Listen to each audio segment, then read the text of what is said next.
আসসালামু আলাইকুম, আমি সুইটি বলছি। আজকের এই রেসিপিটা দেখতে মনে হবে অনেক সহজ, কিন্তু কী যে মজা!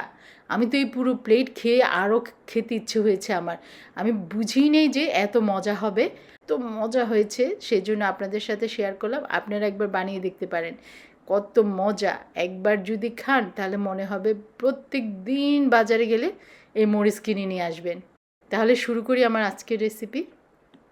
হাফ কাপ ময়দা, 1 চা চামচ কর্নফ্লাওয়ার, ময়দা আর কর্নফ্লাওয়ার একটু মিশিয়ে নিচ্ছি। রসুন 1 চা চামচ, মরিচ অল্প একটু, কারি পাউডার হাফ চা চামচ, অল্প একটু হলুদ, লবণ স্বাদ মতো।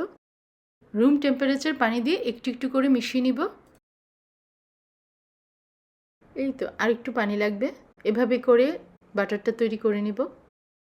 ঘনত্বটা এরকম হবে। এখন আমি ঢেকে রেখে দিব। টুনা ফিশের ক্যানটা থেকে ঠিক এভাবে চেপে চেপে ভালো করে পানিগুলো ফেলে দিব। গোলমরিচের পাউডার, লবণ স্বাদ মতন, চিলি ফ্লেক্স আপনার পছন্দ মতন।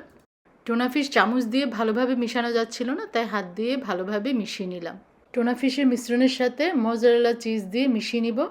আমার কাছে মনে হচ্ছে মোজারেলা চিজ কম হয়েছে, তাই আমি আরেকটু দিচ্ছি। আপনার পছন্দ মতো আপনি দিবেন কম বেশি। এখন এই মরিচটাকে করব, এই যে আমরা রোজার সময় যে মরিচটা খাওয়া হয় মরিচা, এই মরিচটা এটা আমি মাঝখান থেকে বিচিগুলো ফেলে দিব, মাঝখানটাকে ফাঁকা করে নিব। এই যে হালাপিনোটাও এভাবে এই যে অংশটা কেটে তারপরে ভিতরে বিচিগুলো ফেলে দিব।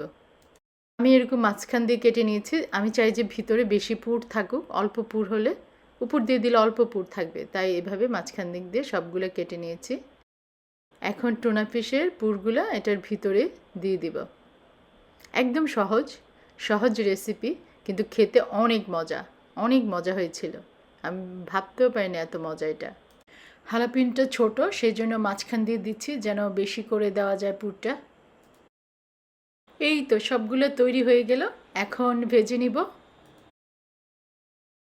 ময়দা দিয়ে যে বাটারটা বানিয়েছিলাম ওটার মধ্যে এখন একটা একটা করে ভালো করে ডুবিয়ে নিব। হাত যেন নষ্ট না হয়, তাই আমি চামচ দিয়ে করছি। হাত দিয়েও করা যায়, সমস্যা নেই।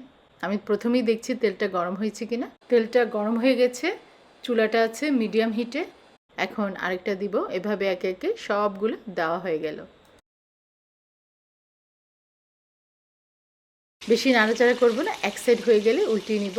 মানে মোটামুটি হলে যেন স্টাক হয়ে থাকে বাটারটা, তাহলে বাটারটা ছড়িয়ে ছিটিয়ে যাবে তেলের মধ্যে।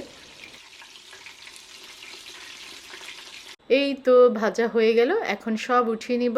আর গরম গরম যে কত মজা! আল্লাহ আমাদের সবাইকে ভালো রাখুক, সুস্থ রাখুক। দেখা হবে নেক্সট ভিডিওতে ইনশাল্লাহ। সাউন্ডটা দেখেন।